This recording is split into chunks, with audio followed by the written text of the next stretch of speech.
नमस्कार दोस्तों, मैं सोनू चौधरी विजय रेखा क्लासेज के इस ऑनलाइन प्लेटफॉर्म पर आपका हार्दिक अभिनंदन करता हूं। दोस्तों, आज से हम राजस्थान का इतिहास पढ़ने वाले हैं और राजस्थान के इतिहास के अंदर हम आज इतिहास की जो बेसिक जो है वो क्लियर करेंगे। आज हम राजस्थान जो इतिहास है उसका अर्थ समझेंगे और इतिहास के अंदर सबसे पहले हम जो इतिहास शब्द है इसके अर्थ को देखेंगे। कैसे? जो इतिहास शब्द है ये मूल रूप से संस्कृत भाषा का शब्द है। किस भाषा का? संस्कृत भाषा का। और ये संस्कृत भाषा के दो शब्दों से मिलकर बना हुआ है। ये संस्कृत भाषा के दो शब्दों से मिलकर बना हुआ है। एक का है इति और एक का अर्थ है हास।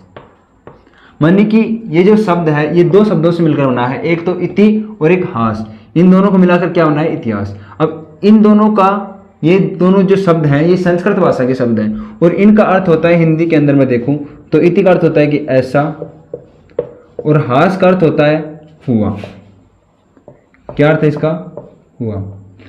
मानिए कि इतिहास जो शब्द है उसका अर्थ होगा कि ऐसा हुआ था। मानिए जो इतिहास जो शब्द है उसका हिंदी में अगर हम इसकी जो व्याख्या करें तो इसका अर्थ होता है कि ऐसा हुआ था। अब हम इतिहास की जो है वो परिचय देखेंगे कि इतिहास कहते किसको है, इतिहास की परिभाषा क्या है, उसके बारे में हम क्या करेंगे? बात करेंगे।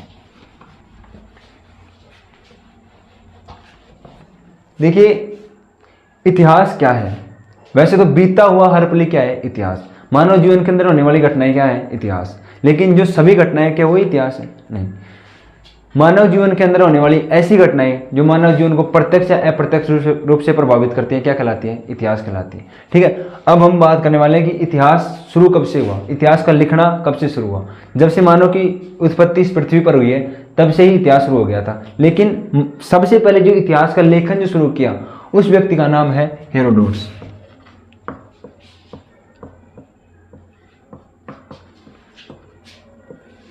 हेरोडोटस एक यूनानी लेखक थे और इन्होंने सबसे पहले इतिहास को लिखना शुरू किया और इनकी जो पुस्तक थी उसका नाम है हिस्टोरिका। क्या है? हिस्टोरिका पुस्तक किसके द्वारा लिखी गई थी? हेरोडोटस के द्वारा। और सबसे पहले हेरोडोटस ने इतिहास को लिखना शुरू किया, इसलिए हेरोडोटस को क्या कहा जाता है? विश्व इतिहास का पिता कहा जाता है। विश्व इतिहास का पिता कहा जाता है। अब मैं विश्व इतिहास के अंदर में बात करूं तो विश्व इतिहास का पिता कौन हो गया? हेरोडोटस हो गया। और इसकी पुस्तक का क्या नाम है? हिस्टोरिका। ये कई बार पूछी जाती है। अब बात करें भारत की। देखिए, भारत के अंदर इतिहास बहुत पुराना है। वेद लिखे गए उससे पहले का भी बहुत ज्यादा पुराना इतिहास है। जब से मानव की उत्पत्ति हुई तब से पुराना क्या है? इतिहास है। लेकिन भारत के अंदर सबसे पहले जो इतिहास लिखना शुरू किया, जो पहला लिखित ग्रंथ है वो कौन सा है? महाभारत। और महाभारत का दूसरा नाम क्या है? जय संहिता। ठीक है। और इसकी रचना जिस व्यक्ति ने की थी उसका नाम था कृष्ण द्वैपायन वेदव्यास। कृष्णदेव वेदव्यास जी द्वारा एक ग्रंथ लिखा गया जिसका नाम है महाभारत। और भारत का ये पहला लिखित ग्रंथ माना जाता है, इसलिए भारत के अंदर इतिहास का पिता किसे कहा जाता है? कृष्णदेव वेदव्यास जी को। अब अपन बात करते हैं राजस्थान के इतिहास की, कि राजस्थान के इतिहास का जनक किसे कहा जाता है। देखिए, राजस्थान का इतिहास भी काफी पुराना है और राजस्थान के अंदर क्या हुआ करती थी? रियासतें हुआ करती थी। जब हम एकीकरण पढ़ेंगे तो उसके अंदर पढ़ेंगे कि राजस्थान के अंदर 19 रियासतें और 3 ठिकाने थे। तो उनके अंदर जो राजा होते थे उनके दरबार में कई कवि रहा करते थे, कई लेखक रहा करते थे, वो इतिहास तो लिखा करते ही थे। लेकिन राजस्थान के इतिहास को सबसे पहले जो किसी ने सूचीबद्ध तरीके से लिखा वो एक इंग्लैंड के व्यक्ति हैं और उनका नाम है कर्नल जेम्स टोड।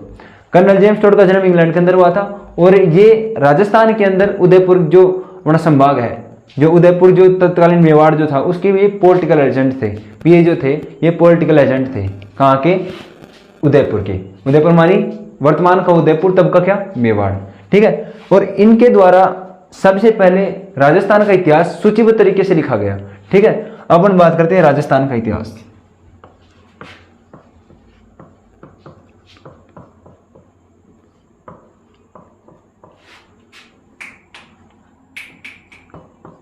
वो कहा जाता है कर्नल जेम्स टोड को। किसको? Colonel James Tod. इनके गुरु का नाम यति ज्ञानचंद्र था और इनके द्वारा राजस्थान के इतिहास को एक सूचीबद्ध तरीके से लिखने का कार्य किया गया। और इनकी जो पुस्तिका थी, जो इनकी द्वारा लिखी गई जो किताब थी, वो थी the annals and antiquities of Rajasthan. इनके द्वारा जो पुस्तक लिखी गई उसका नाम था the annals and antiquities of Rajasthan. और इसका जो प्रकाशन है वो इन्होंने इंग्लैंड से किया। और सबसे पहले इस पुस्तिका के अंदर राजस्थान के इतिहास को एक सूचीबद्ध तरीके से लिखने का कार्य किया गया। और इस पुस्तक के अंदर कई प्रकार की त्रुटियां हैं, जैसे कि जो मीरा देवी है उनको जो राणा सांगा है उनकी पत्नी बताया गया है। इसी प्रकार से इसके अंदर कई त्रुटियां हैं, लेकिन राजस्थान के इतिहास को सही तरीके से लिखने का जो कार्य किया वो क्या किया, किसने किया? कर्नल जेम्स टोड ने। इसलिए इनको क्या कहा जाता है? राजस्थान के इतिहास का जनक। राजस्थान के इतिहास का जनक। अपन ने क्या बात कर ली कि विश्व के अंदर सबसे पहले इतिहास लिखना शुरू किया हेरोडोटस ने, इसलिए विश्व इतिहास का जनक कहा जाता है हेरोडोटस को। भारत के अंदर सबसे पहले इतिहास जो ग्रंथ लिखा गया वो महाभारत है, और महाभारत का दूसरा नाम क्या है? जय संहिता। और वो किसके द्वारा लिखा गया है? महर्षि वेदव्यास जी द्वारा। इसलिए भारत के इतिहास का जनक किसे कहा जाता है? महर्षि कृष्णदेव वेदव्यास जी को। अब हम बात करें राजस्थान की। राजस्थान का इतिहास का जनक किसे कहा जाता है? कर्नल जेम्स टोड को। और राजस्थान के इतिहास से संबंधित इनकी पुस्तक का क्या नाम है? The annals and antiquities of Rajasthan. ठीक है। कर्नल जेम्स टोड ने सूचीबद्ध तरीके से राजस्थान के इतिहास को लिख करके और राजस्थान को एक गौरवान्वित महसूस करवाया। कैसे? ये खुद तो इंग्लैंड के रहने वाले थे, लेकिन राजस्थान के इतिहास में इनकी इतनी ज्यादा रुचि थी, जैसे इन्होंने हल्दी घाटी का जो युद्ध है उसको राजस्थान की थर्मोपल्ली कहा है, और जो दिवेर का जो युद्ध है उसे राजस्थान का मैराथन कहा है। माने कि इन्होंने जो इंग्लैंड के अंदर जो युद्ध हुए थे उनकी भी उनकी जो कल्पना है वो किसके रूप में की है? राजस्थान के युद्धों के बारे में की है। इसलिए राजस्थान के इतिहास का जनक किसे कहा जाता है? कर्नल जेम्स टोड को। और हम कल से राजस्थान का इतिहास पढ़ेंगे, इसलिए हमें ज्यादातर किसके ध्यान में रखनी है? कर्नल जेम्स टोड को। कर्नल जेम्स टोड को अगर हम याद रखें, जैसे मान लीजिए ऑप्शन के अंदर आ जाए, कर्नल जेम्स टोड की उपाधि भी कई है। जैसे कर्नल जेम्स टोड को क्या कहा जाता था? घोड़े वाले बाबा।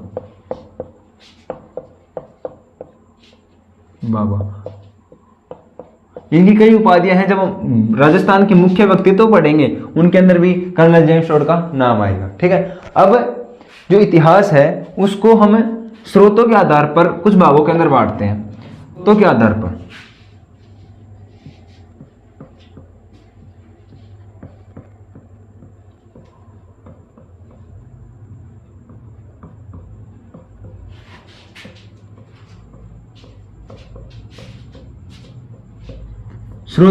पर हम इतिहास को 3 भागों के अंदर बांट सकते हैं। जो पहला भाग जो है वो है प्रागैतिहासिक काल।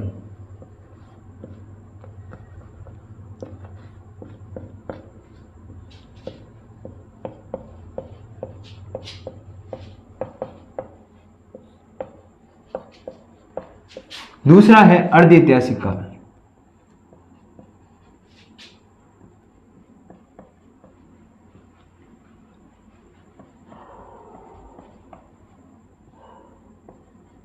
और तीसरा जो है वो है ऐतिहासिक काल।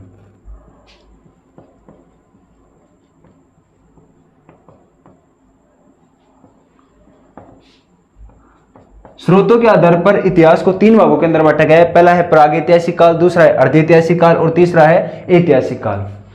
जिस काल में जो स्रोत प्राप्त होते हैं, जिस काल के स्रोत प्राप्त होते हैं उसका क्या लिखा जाता है? इतिहास लिखा जाता है। अब आप पूछोगे कि भैया ये अर्धैतिहासिक काल क्या होता है, वो प्रागैतिहासिक काल क्या होता है, अर्धैतिहासिक काल और ऐतिहासिक काल क्या होता है? तो देखिए बात करते हैं कि जिस काल का हमारे पास कोई लिखित अवशेष नहीं होता है ना, वो क्या कहलाता है? प्रागैतिहासिक काल। माने कि लिखित प्रमाण नहीं होते। अब अपन बात करते हैं अर्धैतिहासिक काल की। देखिए अर्धैतिहासिक काल क्या है? इतिहास का ऐसा काल जिसका हमारे पास लिखित स्रोत तो हो लेकिन उसे अब तक पढ़ा नहीं जा सका हो। जैसे सिंधु घाटी सभ्यता की जो लिपि है वो, उसमें जो शिलालेख मिले वो तो हमारे पास है लेकिन उसको अभी तक पढ़ा नहीं जा सका, इसलिए वो क्या कहलाते हैं, अर्धैतिहासिक कालिक। जैसे मान लीजिए कि स्रोत उपलब्ध और अपठनीय, जैसे सिंधु घाटी सभ्यता,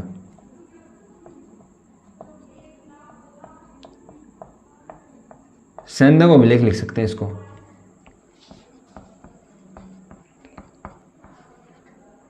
सैंधव अभिलेख माने कि इतिहास का ऐसा काल जिसके हमारे पास स्रोत तो उपलब्ध हो लेकिन उसे अभी तक पढ़ा नहीं जा सका, वो क्या कहलाता है, अर्धैतिहासिक काल। और तीसरा है ऐतिहासिक काल। ऐतिहासिक काल क्या है, सबसे आसान है। ऐतिहासिक काल वो है जिसका हमारे पास लिखित स्रोत उपलब्ध हो। जैसे मान लीजिए राजा महाराजा, जितने भी आज से जितने भी हम राजा महाराजा पढ़ते हैं, जितने भी राजवंश पढ़ते हैं, उनका जो लिखित इतिहास है वो क्या है, ऐतिहासिक काल। माने कि स्रोत भी उपलब्ध, स्रोत व पठनीय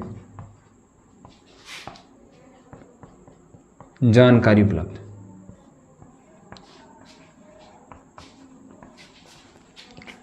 स्रोतों के आधार पर इतिहास को कितने भागों के अंदर, 3 भागों के अंदर बांटा गया है, जिसमें पहला है प्रागैतिहासिक काल, दूसरा है अर्धैतिहासिक काल और तीसरा है ऐतिहासिक काल।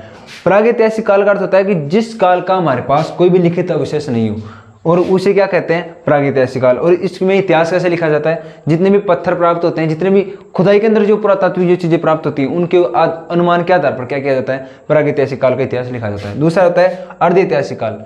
इतिहास का ऐसा काल जिसका हमारे पास लिखित स्रोत तो उपलब्ध हो लेकिन अभी तक हम उसको पढ़ नहीं पाए हो। जैसे सिंधु घाटी सभ्यता के जो शिलालेख हैं वो हमारे पास लिखित रूप में उपस्थित तो है लेकिन हम आज तक उनको पढ़ नहीं पाए हैं, ठीक है। और तीसरा है ऐतिहासिक काल। ऐतिहासिक काल की हमारे पास लिखित जानकारी उपलब्ध है और इसको हम पढ़ चुके हैं, ठीक है। ऐतिहासिक काल ऐसा काल होता है जिसकी हमारे पास पूरी जानकारी उपलब्ध है, ठीक है। तो मैं आशा करता हूँ कि आपको ये जो चीज़ें हैं ये समझ में आई होगी। कल से अपन क्या करने वाले हैं कि कल से राजस्थान का जो इतिहास है वो मेवाड़ से शुरू करेंगे और पूरा राजस्थान का इतिहास एक